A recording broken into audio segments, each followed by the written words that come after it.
Hay algo que no te atreves a admitir en voz alta. Cada noche cuando el silencio se vuelve ensordecedor y las lágrimas caen sobre la almohada, susurras al vacío esperando una respuesta que parece no llegar, te sientes completamente solo, abandonado, como si hasta Dios mismo hubiera volteado la espalda y te hubiera dejado en medio de una tormenta que no entiendes. Miras a tu alrededor y ves a otros que parecen tener todo resuelto. Familias felices, trabajos estables, propósitos claros. Mientras tú cargas con un peso invisible que nadie más puede ver, has orado, has suplicado, has clamado hasta quedarte sin voz y el cielo permanece en silencio. Pero ¿qué pasaría si te dijera que ese silencio no es abandono, sino preparación? Que esos momentos donde sientes que no tienes a nadie más que a Dios son exactamente los momentos donde Él está forjando algo extraordinario en ti. Que tu desierto actual no es tu destino final, sino el lugar donde se está gestando tu mayor victoria. Porque la verdad que nadie te ha dicho es esta. Cuando un hombre llega al punto donde solo tiene a Dios, es cuando descubre que Dios es todo lo que necesita. Y en esa revelación no solo encuentra paz, encuentra poder, no solo encuentra consuelo, encuentra propósito. No solo sobrevive, se transforma en alguien completamente nuevo. José pasó años en una prisión egipcia antes de convertirse en el segundo hombre más poderoso de Egipto. Moisés vagó 40 años en el desierto antes de liberar a una nación. Pablo fue cegado para poder ver verdaderamente. Todos ellos tuvieron momentos donde parecía que Dios los había olvidado. Pero Dios nunca olvida. Dios prepara. Este no es otro video de motivación vacía. Esta es una revelación que cambiará para siempre la manera en que ves tu soledad, tu dolor y tu aparente abandono. Porque cuando termines de escuchar lo que tengo que decirte, no solo entenderás por qué estás pasando por esto, sino que abrazarás cada momento difícil como lo que realmente es. El cincel de Dios esculpiendo la obra maestra en la que te estás convirtiendo. Si estás listo para descubrir la verdad que transformará tu sufrimiento en propósito, suscríbete a este canal ahora mismo, porque lo que estás a punto de escuchar no es solo información, es revelación. Y las revelaciones cambian vidas para siempre. Número 1. La soledad como terreno sagrado. Hay un lugar al que ningún hombre quiere ir. Un lugar donde las voces se callan, donde los consejos terminan, donde las manos que antes se extendían para ayudar ya no están. Es el lugar donde te encuentras completamente solo contigo mismo y con Dios. Y aunque todo en ti grita por escapar de ese lugar, te voy a decir algo que transformará para siempre la manera en que ves esa soledad. Ese lugar no es tu castigo, es tu santuario. Porque cuando un hombre no tiene a nadie más que a Dios, no ha perdido todo, ha encontrado todo. En ese espacio sagrado donde el ruido del mundo se desvanece y las opiniones de otros se silencian, es donde tu alma finalmente puede escuchar la voz que realmente importa. Es donde tu fe deja de ser un concepto bonito para convertirse en tu única realidad tangible. Imagina por un momento un diamante en bruto, enterrado profundamente en la tierra, rodeado de rocas y sedimentos, durante años. Nadie lo ve, nadie lo valora, nadie siquiera sabe que existe. Pero bajo esa presión inmensa, en esa soledad absoluta de las profundidades, algo extraordinario está sucediendo. Cada día de aislamiento, cada momento de presión, está transformando ese carbón ordinario en algo de valor incalculable. La soledad no está destruyendo al diamante. La soledad lo está creando. Déjame contarte sobre un hombre que conocí hace años. Era un ejecutivo exitoso, tenía una familia hermosa, una casa impresionante y por fuera todo parecía perfecto. Pero un día, en cuestión de meses, perdió su trabajo, su esposa pidió el divorcio y sus amigos simplemente desaparecieron. Se encontró sentado en un departamento vacío, sin dinero, sin contactos, sin esperanza. Me dijo que durante las primeras semanas el silencio era ensordecedor, pero algo comenzó a cambiar cuando dejó de luchar contra esa soledad y empezó a habitarla. En ese apartamento vacío, sin distracciones, sin ruido, sin la validación constante de otros, comenzó a escuchar cosas que llevaba años ignorando. Comenzó a orar, no las oraciones mecánicas de domingo, sino conversaciones reales, desesperadas, honestas con Dios, y por primera vez en décadas sintió que alguien realmente lo escuchaba. No estaba solo. Nunca había estado solo. Aquí está el punto de quiebre que cambiará tu perspectiva para siempre. La soledad que estás viviendo no es el resultado de que Dios te haya abandonado. Es el resultado de que Dios te haya apartado. Hay una diferencia abismal entre estas dos realidades. Cuando alguien te abandona, te deja sin recursos, sin esperanza, sin futuro. Pero cuando alguien te aparta, te está preparando para algo específico. Te está refinando para un propósito particular. La soledad que sientes no es evidencia de que no vales nada. Es evidencia de que vales tanto que Dios está dispuesto a separarte del ruido y las distracciones para trabajar contigo de manera personal, íntima, transformadora. Es su manera de decirte: lo que tengo preparado para ti es tan grande, tan importante que necesito tu atención completa. Pero aquí viene la parte práctica que debes entender. Cuando te encuentres en ese terreno sagrado de la soledad, no desperdicies ese tiempo tratando de escapar de él. No llenes cada momento con distracciones digitales. No busques desesperadamente la compañía de cualquier persona solo para no estar solo. En lugar de eso, aprende a habitar ese espacio con intención.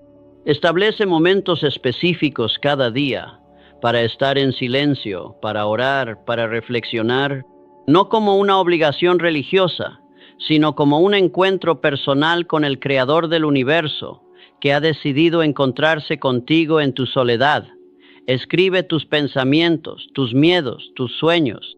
Habla con Dios como hablarías con tu mejor amigo, porque eso es exactamente lo que Él quiere ser para ti.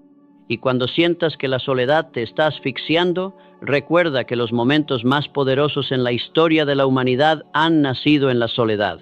Las revelaciones más profundas, las decisiones más valientes, las transformaciones más completas, todas han surgido cuando un alma valiente decidió enfrentar su soledad en lugar de huir de ella. Ese ejecutivo del que te hablé, después de meses en su apartamento vacío, no solo recuperó todo lo que había perdido, construyó algo completamente nuevo, una empresa que impacta miles de vidas, un matrimonio basado en verdades profundas en lugar de apariencias superficiales y una fe que no depende de circunstancias externas, sino de una relación personal e inquebrantable con Dios. La soledad no llegó para destruirlo, llegó para reconstruirlo desde los cimientos. Llegó para mostrarle que cuando tienes a Dios, tienes todo lo que necesitas para reconstruir cualquier cosa que el mundo haya derribado. Tu soledad actual no es tu destino final.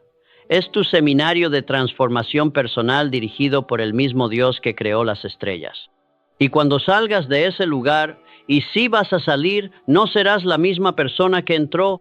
Serás alguien que conoce el valor de la soledad. Alguien que no teme el silencio porque ha aprendido a escuchar la voz de Dios en él. Porque la verdad más poderosa que puedes descubrir es esta: cuando no tienes a nadie más que a Dios, descubres que Dios es más que suficiente para cualquier cosa que la vida pueda arrojarte. Número 2. Ejemplos bíblicos de superación en el aislamiento. Tal vez piensas que tu historia de aislamiento es única, que nadie más ha caminado por el valle oscuro donde ahora te encuentras, que tu dolor es demasiado específico, demasiado profundo, demasiado personal para que alguien más pueda entenderlo. Pero déjame mostrarte algo que va a cambiar completamente esa perspectiva. A lo largo de la historia, los hombres más poderosos, más influyentes, más transformadores que han caminado sobre esta tierra, todos tuvieron algo en común: períodos de aislamiento absoluto que los quebrantaron para poder reconstruirlos. Esta no es una coincidencia, es un patrón divino. Es la manera en que Dios ha obrado a través de los siglos para preparar a sus instrumentos más poderosos. Tu aislamiento no es una excepción a la regla. Tu aislamiento es la confirmación de que estás siguiendo el mismo camino que han recorrido los gigantes de la fe. Piensa en esto como un archivo celestial, donde están registradas las historias de transformación más poderosas de la humanidad. Y en cada expediente, en cada relato, encontrarás el mismo capítulo, el capítulo del desierto, el capítulo de la soledad, el capítulo donde todo parecía perdido antes de que todo comenzara verdaderamente. Abraham, el padre de la fe, recibió una llamada que lo arrancó de todo lo familiar. Dios le dijo: vete de tu tierra, de tu parentela y de la casa de tu padre, a la tierra que te mostraré. Imagina por un momento lo que esto significaba. Dejar todo lo conocido, todo lo seguro, toda la red de apoyo que había construido durante décadas. Abraham caminó hacia lo desconocido y durante años, décadas, parecía que esa promesa de Dios era solo un espejismo. Su esposa era estéril, no tenía herederos, estaba envejeciendo y la promesa parecía cada día más imposible. Pero en esa soledad de la espera, en ese aislamiento de la promesa aparentemente incumplida, Dios estaba forjando algo que cambiaría el curso de la historia humana. José era el favorito de su padre. Tenía sueños grandiosos de liderazgo y propósito, pero sus propios hermanos lo vendieron como esclavo. Imagínate, traicionado por tu propia familia, vendido como un objeto, llevado a un país extranjero donde nadie te conoce, nadie te valora, nadie cree en ti. Años en casa de Potifar, años en una prisión egipcia por un crimen que no cometió, años donde cada día parecía confirmar que sus sueños habían sido solo ilusiones de juventud. Pero Dios estaba usando cada día de ese aislamiento, cada experiencia de esa soledad, para prepararlo para el momento cuando se convertiría en el segundo hombre más poderoso del imperio más grande de su época. David, el futuro rey de Israel, pasó años escondido en cuevas, huyendo de Saúl que quería matarlo. El mismo hombre que había sido ungido como rey por el profeta Samuel se encontraba viviendo como un fugitivo, rodeado de proscritos y desesperados. Noches enteras en la soledad de las montañas, días completos sin saber si vería el amanecer siguiente. Pero fue en esas cuevas, en esa soledad aparentemente sin propósito, donde David escribió los salmos más poderosos de la historia. Fue en ese aislamiento donde aprendió a depender completamente de Dios, donde desarrolló la fe inquebrantable que lo convertiría en el rey más grande de Israel. Moisés, criado en el palacio del faraón, con toda la educación y privilegios de la realeza egipcia, mató a un hombre en un momento de ira y tuvo que huir al desierto. 40 años cuidando ovejas en el desierto, 40 años de aislamiento absoluto, 40 años donde parecía que su vida había terminado antes de comenzar verdaderamente. Un príncipe convertido en pastor. Un líder potencial aparentemente olvidado por Dios y por los hombres. Pero Dios estaba usando cada día de esos 40 años para quebrantar el orgullo de Moisés, para enseñarle humildad, para prepararlo para el momento cuando tendría que enfrentar al faraón más poderoso de la tierra y liberar a toda una nación. Elías, después de su victoria más grande en el Monte Carmelo, donde demostró el poder de Dios ante todo Israel, se encontró huyendo de una mujer, Jezabel, que amenazó su vida. Este hombre que había visto fuego descender del cielo, que había resucitado muertos, que había profetizado sequías y lluvias, se encontró escondido en una cueva, suplicándole a Dios que se llevara su vida porque se sentía completamente solo y abandonado. Pero fue en esa cueva, en esa soledad aparentemente sin sentido, donde Dios le habló no en el viento fuerte, no en el terremoto, no en el fuego, sino en un silbo apacible. Elías tuvo que llegar al punto de quiebre total para aprender a escuchar la voz suave de Dios. Y luego está Jesús mismo. 40 días en el desierto, sin comida, sin compañía humana, enfrentando las tentaciones más intensas que cualquier hombre haya experimentado. El Hijo de Dios, sometido al aislamiento más absoluto antes de comenzar su ministerio público. Si el mismo Jesús necesitó ese período de soledad para prepararse para su propósito, ¿Qué te hace pensar que tú puedes saltarte ese proceso? Aquí está la revelación que va a transformar tu perspectiva. Cada uno de estos hombres pensó en algún momento de su aislamiento que su historia había terminado. Abraham pensó que moriría sin herederos. José pensó que se pudriría en una prisión egipcia. David pensó que Saúl lo mataría antes de que pudiera llegar al trono. Moisés pensó que sus días de liderazgo habían terminado para siempre. Elías pensó que era mejor morir que seguir viviendo. Jesús experimentó una agonía tan intensa que sudó gotas de sangre. Pero en cada caso, el aislamiento no fue el final de la historia. Fue el capítulo que precedió al clímax. Fue la preparación necesaria para la obra maestra que Dios había planificado desde el principio. Esto significa que tu aislamiento actual, tu soledad presente, tu sensación de abandono, no son evidencia de que tu historia ha terminado. Son evidencia de que tu historia está a punto de tomar un giro que ni siquiera puedes imaginar en este momento. La diferencia entre los hombres que se quebrantan en el aislamiento y los hombres que se fortalecen en él es la perspectiva. Los que se quebrantan ven el aislamiento como evidencia de fracaso.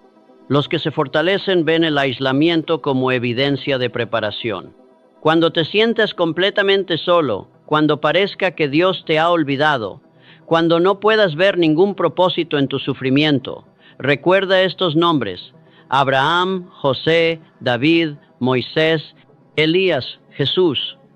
Recuerda que cada uno de ellos caminó por el mismo valle donde tú caminas ahora. Y recuerda que ninguno de ellos se quedó en ese valle para siempre. Tu aislamiento no es tu identidad. Tu aislamiento es tu incubadora. Y lo que está siendo incubado en ti durante este tiempo será tan poderoso, tan transformador, tan necesario para el mundo, que cuando finalmente emerja, hasta tú mismo te sorprenderás de lo que Dios ha estado construyendo en el silencio. Número 3. Fe y esperanza en medio de las pruebas. Existe una mentira que has creído durante demasiado tiempo. Una mentira que te ha robado la paz en los momentos más oscuros de tu vida.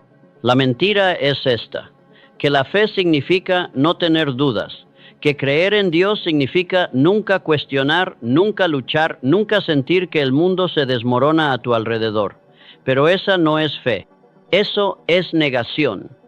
La fe real, la fe que mueve montañas y transforma vidas, nace precisamente en el lugar donde las dudas son más intensas. La fe verdadera no es la ausencia de dudas.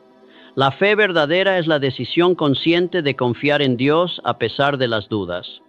Es la determinación férrea de seguir caminando cuando no puedes ver el siguiente paso.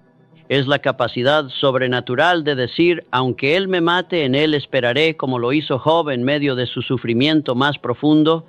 Piensa en esto: si pudieras ver todo el plan, si pudieras entender cada paso del camino, si tuvieras todas las respuestas antes de dar cada paso, ¿dónde estaría la fe en eso?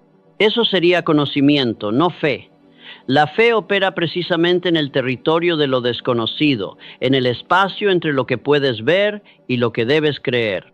Imagina a un hombre caminando por un puente en medio de la niebla más densa. No puede ver más allá de sus propios pies. Cada paso que da es literalmente un acto de fe, porque no puede garantizar que el siguiente tablón estará ahí. Pero algo lo impulsa a seguir adelante.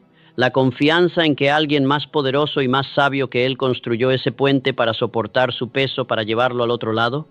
Esa es una imagen perfecta de lo que significa vivir por fe en medio de las pruebas. Hace algunos años conocí a una mujer cuyo esposo había muerto repentinamente de un ataque cardíaco. Tenía 3 hijos pequeños, ningún trabajo y una montaña de deudas médicas que parecía imposible de escalar. Durante meses, cada mañana era una lucha entre quedarse en la cama llorando o levantarse y enfrentar otro día imposible. Me dijo algo que nunca voy a olvidar: no oro porque tenga fe, oro para que Dios me dé fe para el siguiente momento, para la siguiente hora, para el siguiente día. Esa mujer entendió algo profundo sobre la naturaleza de la fe. La fe no es una posesión estática que tienes o no tienes. La fe es un músculo que se fortalece con el ejercicio. Y el ejercicio más intenso para el músculo de la fe son precisamente las circunstancias donde todo parece perdido. Pero aquí está la parte que la mayoría de las personas no entienden sobre la esperanza. La esperanza no es optimismo ciego. El optimismo dice, todo va a salir bien. La esperanza dice, no importa cómo salgan las cosas, Dios tiene un plan y ese plan es bueno. El optimismo depende de las circunstancias. La esperanza trasciende las circunstancias. La esperanza es el ancla del alma. Y un ancla no funciona en aguas calmadas. Un ancla demuestra su valor precisamente cuando la tormenta es más feroz, cuando las olas son más altas, cuando el viento amenaza con arrastrar el barco hacia las rocas. En esos momentos, el ancla se hunde profundamente en el fondo del océano y mantiene firme la embarcación sin importar cuán violenta sea la tormenta en la superficie. Esa es la función de la esperanza en tu vida. No es eliminar las tormentas. Es mantenerte firme durante las tormentas. No es garantizarte que no habrá dolor. Es asegurarte que el dolor no tendrá la última palabra en tu historia. Y aquí viene el punto de quiebre que va a cambiar tu perspectiva para siempre. Las pruebas no llegan para destruir tu fe.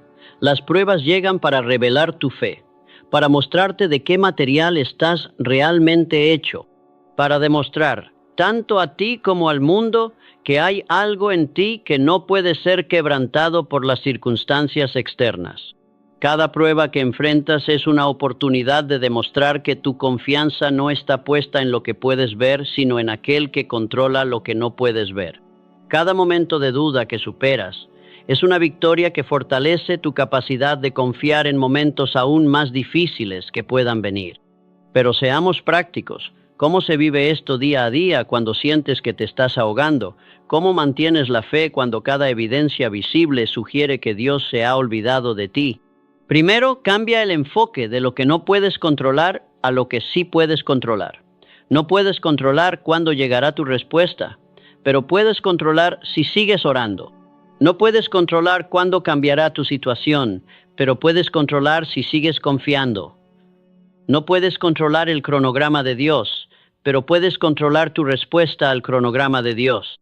Segundo, alimenta tu fe con las promesas de Dios, no con las opiniones de los hombres. El mundo te dirá que seas realista, que dejes de soñar, que aceptes que algunas cosas nunca van a cambiar. Pero Dios te dice que Él es especialista en imposibles, que sus planes para ti son de bien y no de mal, que Él puede hacer infinitamente más abundante de lo que puedes pedir o entender. Tercero, recuerda que la fe se fortalece con la acción. No esperes hasta sentir fe para actuar con fe. Actúa con fe y los sentimientos seguirán. Toma las decisiones que tomaría una persona que verdaderamente cree que Dios está en control, incluso cuando no sientes que Dios está en control. Esa mujer de la que te hablé, la viuda con 3 hijos, decidió inscribirse en clases nocturnas para obtener una certificación en contabilidad, no porque tuviera la garantía de conseguir trabajo, no porque tuviera evidencia de que las cosas mejorarían. Lo hizo porque eligió actuar como si creyera que Dios tenía un plan, incluso cuando no podía ver ese plan. 6 meses después consiguió un trabajo que no solo le permitió pagar todas sus deudas, sino que le dio la flexibilidad de estar presente para sus hijos. Pero el verdadero milagro no fue el trabajo. El verdadero milagro fue lo que se construyó en ella durante esos 6 meses de elegir la fe sobre el miedo, la esperanza sobre la desesperación, porque aquí está la verdad que transformará tu perspectiva. Dios no está tan interesado en cambiar tu situación como en cambiar tu carácter. Tu situación es temporal, tu carácter es eterno. Y las pruebas que estás enfrentando ahora mismo están forjando en ti un carácter que nada ni nadie podrá jamás arrebatarte. La fe que desarrollas en la oscuridad se convierte en la luz que iluminas en la claridad. La esperanza que mantienes en la tormenta se convierte en el ancla que ofrecerás a otros cuando ellos enfrenten sus propias tormentas. Y cuando todo termine, cuando mires hacia atrás desde la cima de la montaña, no recordarás tanto el dolor de la escalada como la fuerza que desarrollaste escalando, No recordarás tanto las lágrimas de la noche como la alegría que llegó en la mañana, porque la fe y la esperanza no son solo herramientas para sobrevivir las pruebas, son los regalos que las pruebas te dejan cuando decides usarlas para acercarte a Dios en lugar de alejarte de Él. Número 4. Gracia y fuerza en medio de la debilidad. ¿Hay algo que te aterra más que el fracaso, más que la pobreza, más que la soledad? Es el momento cuando tienes que admitir que no puedes más, cuando tienes que reconocer que toda tu fuerza, toda tu determinación, todos tus esfuerzos heroicos no han sido suficientes. Es el momento cuando tu máscara de lo tengo todo bajo control finalmente se resquebraja y el mundo ve lo que realmente eres. Un ser humano frágil, quebrado, desesperadamente necesitado de ayuda. Ese momento te aterra porque creciste creyendo que la debilidad es el enemigo, que ser fuerte significa nunca quebrarse, que ser un hombre significa cargar con todo sobre tus hombros sin jamás admitir que el peso es demasiado. Pero esa creencia no solo es falsa, es destructiva, porque te está robando el acceso al recurso más poderoso del universo, la gracia de Dios. La gracia de Dios no viene a complementar tu fuerza. La gracia de Dios viene a reemplazar tu debilidad. No viene a ayudarte cuando eres fuerte. Viene a fortalecerte cuando eres débil.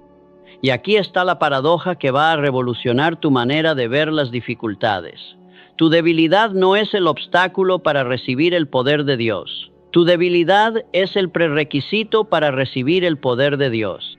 Pablo, el apóstol más poderoso de la historia del cristianismo, el hombre que escribió la mayor parte del Nuevo Testamento, el líder que plantó iglesias por todo el Imperio Romano, tenía algo que él llamaba una espina en la carne. No sabemos exactamente qué era, pero sabemos que era lo suficientemente doloroso, lo suficientemente limitante, lo suficientemente humillante, como para que Pablo rogara a Dios 3 veces que se lo quitara. Y Dios le dijo algo que cambió para siempre su perspectiva sobre la debilidad. Mi gracia es suficiente para ti, porque mi poder se perfecciona en la debilidad. No se complementa con la debilidad, no se tolera en la debilidad, se perfecciona en la debilidad. Llega a su máxima expresión precisamente cuando tú llegas a tu mínima expresión. Imagina un vaso completamente lleno de agua turbia, sucia, contaminada. Mientras ese vaso esté lleno de agua sucia, no hay espacio para agua limpia. Pero cuando ese vaso se vacía completamente, cuando se queda sin nada, entonces puede ser llenado con agua pura, cristalina, vivificante. Tu debilidad no es el problema. Tu autosuficiencia es el problema. Tu debilidad es el vaciamiento que hace posible el llenamiento. Recuerdo a un hombre que conocí, un empresario que había construido un imperio financiero a través de trabajo duro, inteligencia y determinación pura. Durante años había sido el proveedor, el solucionador de problemas, el que tenía todas las respuestas. Pero una serie de decisiones de mercado fuera de su control destruyeron todo lo que había construido en cuestión de meses. Se encontró no solo en bancarrota financiera, sino en bancarrota emocional y espiritual. Durante los primeros meses después de perder todo, se despertaba cada mañana con ataques de pánico. Su identidad estaba tan entrelazada con su éxito que cuando perdió el éxito, sintió que había perdido a sí mismo. Me dijo que había noches cuando lloraba como un niño, noches cuando se sentía tan débil que no podía ni siquiera sostener una conversación coherente con su familia. Pero fue precisamente en esos momentos de mayor debilidad cuando comenzó a experimentar algo que nunca había conocido antes, la gracia. No como un concepto teológico, sino como una fuerza real, tangible, que lo sostenía cuando él no podía sostenerse a sí mismo. Una paz que no tenía explicación lógica, una esperanza que no se basaba en ninguna evidencia visible, una fuerza que definitivamente no venía de él. Aquí está el punto de quiebre que va a transformar tu relación con tus propias limitaciones. Dios no está esperando a que te vuelvas lo suficientemente fuerte para poder usarte. Dios está esperando a que te vuelvas lo suficientemente débil para poder llenarte con su fuerza. La fuerza humana compite con la gracia divina. La debilidad humana coopera con la gracia divina. Esto significa que cada momento cuando sientes que no puedes más, cada instante cuando tu fuerza se agota, cada segundo cuando tienes que admitir que estás completamente perdido, no son momentos de derrota, son momentos de oportunidad. Oportunidades para que el poder de Dios se manifieste de una manera que nunca podrías experimentar mientras confiaras en tu propio poder. Pero seamos prácticos. ¿Cómo se vive esto día a día? ¿Cómo abrazas tu debilidad sin convertirte en víctima? ¿Cómo reconoces tus limitaciones sin rendirte por completo? Primero, cambia tu definición de fortaleza. La verdadera fortaleza no es nunca necesitar ayuda. La verdadera fortaleza es tener la humildad de pedirla. La verdadera fortaleza no es nunca caerse.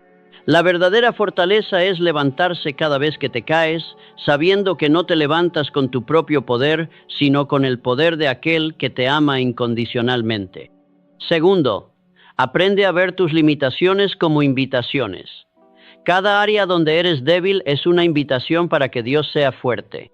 Cada situación que está fuera de tu control es una invitación para confiar en aquel que tiene todo bajo control. Cada momento cuando no sabes qué hacer es una invitación para buscar la sabiduría de aquel que conoce el final desde el principio.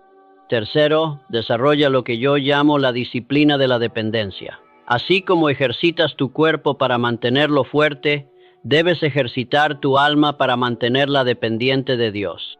Esto significa orar no solo cuando estás en crisis, sino cuando todo está bien.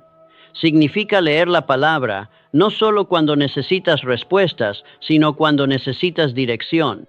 Significa buscar la presencia de Dios, no solo cuando estás quebrantado, sino cuando estás completo. Ese empresario del que te hablé eventualmente reconstruyó su vida, pero de una manera completamente diferente. Su nueva empresa no solo fue más exitosa financieramente que la anterior, sino que fue diseñada específicamente para bendecir a otros, para crear empleos, para impactar comunidades. Pero más importante que el éxito externo fue la transformación interna. Se convirtió en un hombre que ya no tenía miedo de su propia debilidad porque había aprendido que su debilidad era el canal a través del cual Dios mostraba su fuerza. Y aquí está la verdad más hermosa de todas. Cuando aprendes a encontrar fuerza en tu debilidad, cuando descubres que la gracia de Dios es realmente suficiente, desarrollas una confianza que no depende de tus circunstancias, una paz que no se basa en tus habilidades, una esperanza que no se fundamenta en tus recursos. Te conviertes en alguien que puede enfrentar cualquier tormenta, no porque seas invencible, sino porque sabes que aquel que vive en ti es más grande que cualquier tormenta que puedas enfrentar. Te conviertes en alguien que puede caminar a través de cualquier valle, no porque no tengas miedo, sino porque sabes que no caminas solo. La gracia no es solo el perdón de tus pecados. La gracia es el poder de Dios obrando en ti y a través de ti, especialmente cuando tú no tienes poder. Y cuando finalmente abraces tu debilidad como el lugar donde Dios quiere mostrar su fuerza, descubrirás que nunca has sido más poderoso que cuando reconoces que no tienes poder alguno. Porque en el reino de Dios, los últimos serán primeros, los humildes serán exaltados, y los débiles serán hechos fuertes con una fuerza que no es de este mundo. Número 5. El silencio de Dios. Existe un dolor que ningún analgésico puede calmar. Una angustia que ninguna terapia puede resolver, una desesperación que ningún consejo humano puede aliviar. Es el dolor del silencio divino. Es esa sensación asfixiante de que tus oraciones rebotan contra el techo, de que tus súplicas se pierden en el vacío, de que el Dios que promete estar siempre presente se ha ausentado precisamente cuando más lo necesitas. Has estado ahí, arrodillado en tu cuarto a las 3 de la mañana, derramando tu alma en lágrimas y palabras desesperadas, esperando una señal, una palabra, un susurro que te confirme que alguien está escuchando. Pero lo único que encuentras es silencio. Un silencio tan denso, tan abrumador, que empiezas a preguntarte si realmente existe alguien del otro lado de tus oraciones. Ese silencio te hace dudar de todo lo que creías saber sobre Dios.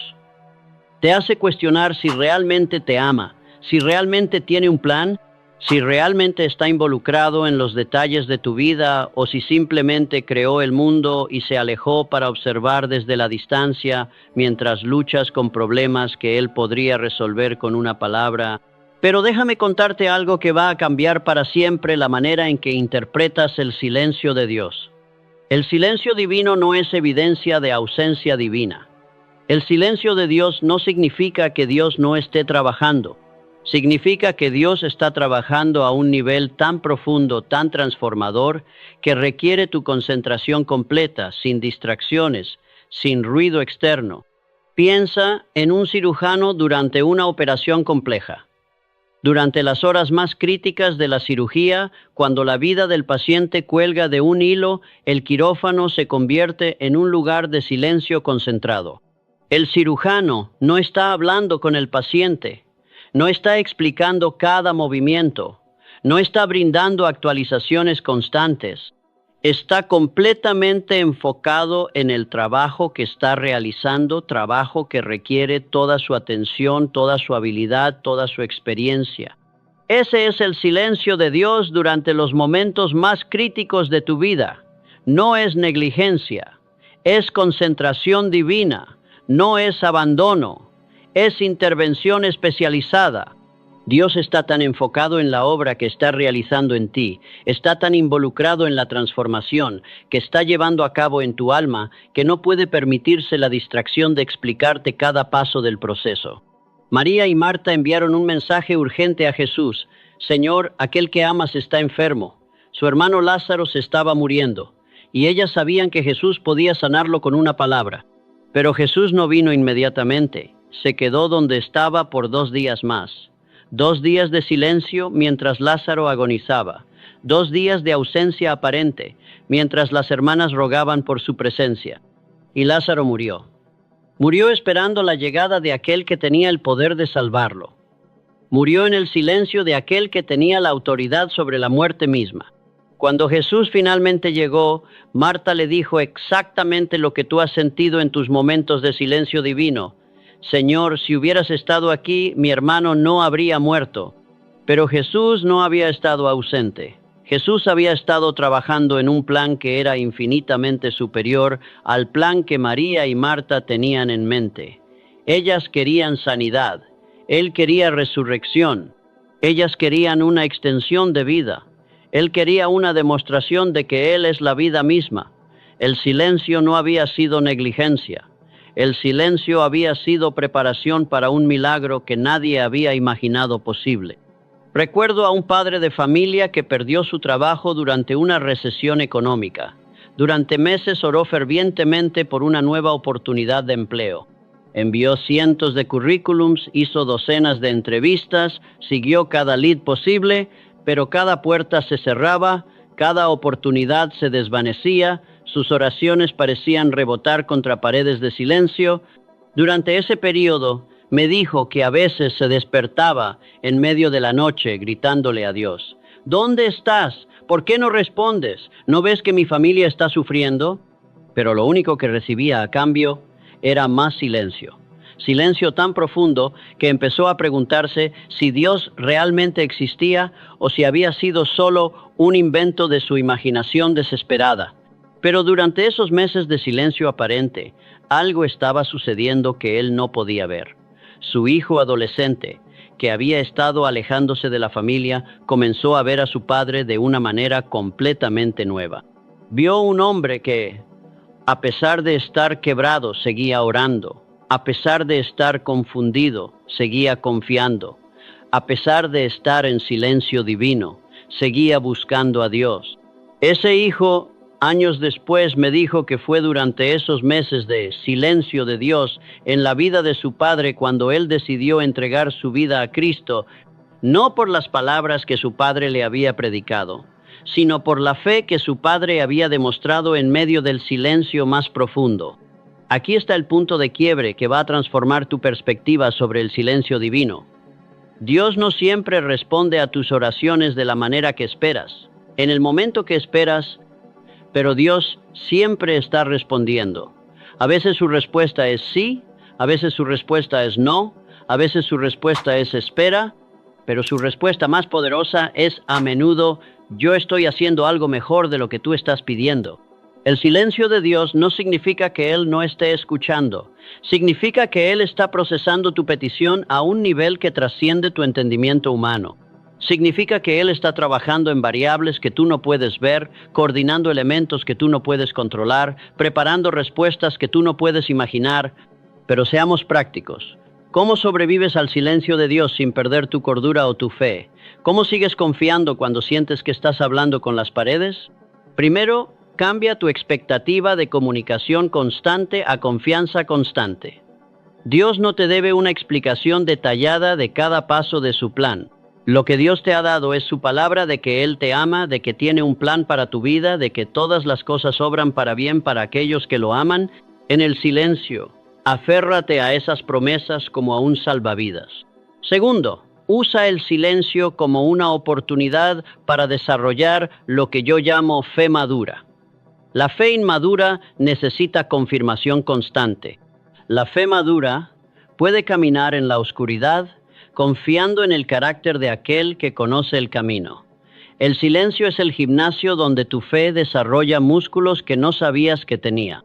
Tercero, recuerda que el silencio de Dios a menudo precede sus movimientos más poderosos. Antes de crear el mundo, había silencio. Antes de resucitar a Lázaro, hubo silencio. Antes de resucitar a Jesús, hubo silencio. El silencio no es la antesala de la derrota. El silencio es a menudo el preludio del milagro. Ese padre desempleado eventualmente consiguió un trabajo que no solo era mejor pagado que el anterior, sino que le daba la flexibilidad de estar más presente para su familia. Pero más importante que el trabajo fue la relación restaurada con su hijo, quien años después se convirtió en pastor, impactando miles de vidas, todo porque vio a su padre mantener la fe en medio del silencio más profundo. El silencio de Dios no es tu enemigo, es tu entrenador, no es evidencia de su indiferencia. Es evidencia de su confianza en tu capacidad de crecer, de madurar, de desarrollar una fe que no depende de confirmaciones externas, sino de convicciones internas. Y cuando finalmente escuches su voz otra vez, y la escucharás, será con una claridad y una profundidad que nunca habrías experimentado sin haber caminado primero a través del silencio. Porque el silencio de Dios no es el final de la conversación. Es la pausa que hace que la siguiente palabra sea infinitamente más preciosa. Número 6. Propósito en el sufrimiento. La pregunta que te ha atormentado durante las noches más oscuras de tu vida no es ¿cuándo va a terminar este dolor? La pregunta que realmente te quita el sueño es ¿para qué sirve todo esto? Porque puedes soportar casi cualquier sufrimiento si entiendes que tiene un propósito. Pero el sufrimiento sin sentido, el dolor aparentemente aleatorio, la tragedia que parece no tener explicación, eso es lo que amenaza con destruir no solo tu fe, sino tu cordura. ¿Has estado ahí, mirando al techo a las 4 de la mañana, preguntándote por qué Dios permite que gente buena sufra? ¿Por qué los planes se desmoronan? ¿Por qué los sueños se convierten en pesadillas? ¿Has cuestionado si realmente existe justicia en el universo o si todo es simplemente caos aleatorio disfrazado de plan divino? Pero déjame revelarte algo que va a transformar para siempre la manera en que ves tu sufrimiento. Tu dolor no es desperdicio cósmico. Tu lucha no es accidente divino. Tu sufrimiento, por más inexplicable que parezca en este momento, está siendo tejido por las manos de un Dios que es especialista en convertir tragedias en triunfos, heridas en sabiduría y quebrantamiento en fortaleza. El sufrimiento es el único material del que están hechos los hombres verdaderamente grandes, no la comodidad, no la facilidad, no el camino sin obstáculos. Son las cicatrices las que cuentan historias de batallas ganadas. Son las heridas sanadas las que demuestran que el cuerpo humano es más resiliente de lo que jamás imaginamos. Son los corazones quebrantados y restaurados los que desarrollan la capacidad de amar más profundamente de lo que nunca habrían podido amar intactos. Imagina a un herrero trabajando con metal. Para crear una espada que pueda cortar diamantes, el metal debe ser sometido al fuego más intenso, martillado repetidamente, doblado hasta el punto de quiebre, enfriado abruptamente y calentado otra vez. Cada golpe del martillo duele. Cada momento en el fuego es agonizante, pero cada paso del proceso es absolutamente necesario para crear algo que sea tanto hermoso como poderoso. Ese eres tú en las manos de Dios. Cada golpe que sientes es el martillo divino dando forma a tu carácter. Cada momento en el fuego de la adversidad es Dios purificando los elementos en tu alma que no pueden permanecer si vas a cumplir el propósito para el cual fuiste creado. Tu sufrimiento no es evidencia de que Dios te ha abandonado. Tu sufrimiento es evidencia de que Dios te considera lo suficientemente valioso como para invertir el tiempo y la energía necesarios para convertirte en una obra maestra. Conocí a un hombre cuya hija de 8 años murió de leucemia después de 2 años de tratamientos agónicos. Durante esos 2 años, él y su esposa vivieron en hospitales, hipotecaron su casa para pagar tratamientos experimentales y oraron con una desesperación que pocas personas experimentan. Cuando ella finalmente murió, él me dijo que se sintió como si Dios mismo hubiera puesto sus manos alrededor de su corazón y lo hubiera exprimido hasta que no quedara nada. Durante meses después del funeral, ese hombre no podía orar, no podía leer la Biblia, no podía siquiera pronunciar el nombre de Dios sin sentir una rabia que lo aterrorizaba. Se había convertido en un extraño en su propia fe, un refugiado en su propia iglesia. Me dijo que había noches cuando gritaba preguntas al cielo que sabía que no tenían respuestas satisfactorias, pero algo comenzó a cambiar cuando decidió transformar su dolor en propósito. Comenzó a visitar otros padres cuyos hijos estaban luchando contra el cáncer, no para predicarles, no para darles respuestas fáciles, simplemente para sentarse con ellos en el silencio de sus propios miedos más profundos. Su presencia decía lo que las palabras no podían. Yo he estado donde ustedes están, yo he sentido lo que ustedes sienten, y yo sobreviví. 5 años después, ese hombre había fundado una organización que proporcionaba apoyo emocional y financiero a familias enfrentando enfermedades infantiles. Miles de padres encontraron esperanza a través de su historia. Cientos de niños recibieron tratamientos que sus familias no habrían podido costear. Su dolor se había convertido en el catalizador para un ministerio que estaba sanando heridas en toda su comunidad. Aquí está el punto de quiebre que va a revolucionar tu perspectiva sobre el sufrimiento. Dios no desperdicia el dolor. Cada lágrima que has derramado está siendo recogida en las manos de un Dios que tiene un plan específico para convertir esa sal en sanidad. Cada noche de insomnio está desarrollando en ti una compasión que nunca habrías tenido si hubieras dormido tranquilo toda tu vida. Cada momento de desesperación está creando en ti una dependencia de Dios que te hará invencible ante futuras tormentas. El sufrimiento no es el final de tu historia. El sufrimiento es el material crudo del que están hechos los finales más hermosos. Es el abono que hace posible que florezcan jardines en lugares donde antes solo había desierto. Es la presión que transforma el carbón ordinario en diamantes extraordinarios. Pero seamos específicos sobre cómo esto funciona en la vida real. ¿Cómo encuentras propósito en medio del dolor cuando ni siquiera puedes encontrar fuerzas para levantarte de la cama? ¿Cómo transformas el sufrimiento en servicio cuando todavía estás sangrando de tus propias heridas? Primero, acepta que el propósito no siempre es inmediatamente visible. A veces tienes que caminar varios kilómetros antes de poder mirar hacia atrás y ver el patrón en el camino que has recorrido. El propósito de tu sufrimiento puede no revelarse por meses o incluso años. Tu trabajo no es entender el propósito. Tu trabajo es confiar en que existe un propósito. Segundo, mantén tu corazón abierto a las oportunidades de usar tu dolor para bendecir a otros. Las heridas que más duelen a menudo se convierten en las fuentes más poderosas de ministerio. La gente no necesita tus respuestas perfectas. La gente necesita tu presencia auténtica, tu disposición a sentarte con ellos en su dolor porque tú has estado en el tuyo. Tercero, documenta tu jornada. Escribe lo que estás sintiendo, lo que estás aprendiendo, lo que estás descubriendo sobre Dios y sobre ti mismo en medio del sufrimiento. Porque tu historia de supervivencia se convertirá en el manual de esperanza que alguien más necesitará cuando enfrente su propia temporada de dolor. Ese padre que perdió a su hija me dijo algo años después que nunca voy a olvidar. No cambiaría el dolor que viví, porque cambiar el dolor significaría cambiar la persona en la que me convertí a través de él. Y la persona en la que me convertí es alguien que puede mirar a otros padres en sus peores momentos y darles algo que nadie más puede darles, la certeza de que es posible sobrevivir lo que parece imposible de sobrevivir. Esa es la alquimia divina del sufrimiento. Dios toma lo que está destinado a destruirte y lo transforma en lo que te define. Toma lo que está diseñado para aislarte y lo convierte en lo que te conecta más profundamente con otros. Toma lo que parece ser tu mayor debilidad y lo transforma en tu fuerza más poderosa. Tu sufrimiento actual no es un desperdicio de tiempo, es una inversión en eternidad. No es una distracción de tu propósito, es la preparación para tu propósito.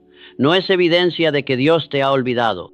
Es evidencia de que Dios te está preparando para algo tan importante que requiere el tipo de carácter que solo puede ser forjado en el fuego del sufrimiento. Y cuando finalmente veas el propósito completo, cuando entiendas cómo cada lágrima tenía una razón y cada dolor tenía un plan, no solo estarás agradecido por haber sobrevivido, estarás agradecido por haber sufrido, porque el sufrimiento no solo te hizo más fuerte, te hizo más humano, te hizo más compasivo, te hizo más útil en las manos de un Dios que especializa en crear belleza a partir de cenizas. Porque en el reino de Dios nada se desperdicia, ni siquiera las lágrimas, especialmente las lágrimas. Hay algo que sucede cuando un hombre verdaderamente comprende que su soledad no es abandono sino elección divina, algo que se despierta en lo más profundo de su alma, cuando finalmente abraza el hecho de que cada momento de silencio ha sido una conversación sagrada que él no sabía que estaba teniendo. Es como si un interruptor se encendiera en una habitación que siempre pensó que estaba vacía, solo para descubrir que nunca había estado solo. Imagina por un momento un faro en medio de la tormenta más feroz. Las olas golpean contra sus cimientos con una furia que parece querer destruirlo. El viento aulla con una intensidad que haría temblar cualquier estructura, pero el faro no se tambalea. No porque sea más fuerte que la tormenta, sino porque está anclado a algo más profundo que la tormenta. Su luz no brilla para impresionar a quienes están en tierra firme. Su luz brilla para guiar a quienes están perdidos en medio de la oscuridad. Eso es lo que te has convertido a través de cada momento de soledad aparente, a través de cada instante donde sentiste que no tenías a nadie más que a Dios. Te has convertido en un faro, no para tu propia gloria, sino para la gloria de aquel que nunca te dejó navegar solo, incluso cuando el océano parecía infinito y la costa invisible. Este despertar que estás experimentando ahora mismo no es un destino, es un comienzo. Es la invitación a caminar con una conciencia completamente nueva de quién eres y de quién ha estado contigo durante cada paso de este viaje. Si sientes que algo se está moviendo en tu interior mientras escuchas estas palabras, suscríbete a este canal, porque lo que estás experimentando no es el final de una revelación, sino el nacimiento de una nueva manera de existir en este mundo. Cuando un hombre no tiene a nadie más que a Dios, descubre que nunca necesitó a nadie más que a Dios. Y en ese descubrimiento, se convierte en alguien que el mundo necesita desesperadamente. Alguien que conoce el secreto de estar completo en la aparente incompletitud, de estar acompañado en la aparente soledad, de estar en paz en medio del aparente caos. Tu soledad ha terminado, pero tu propósito apenas comienza.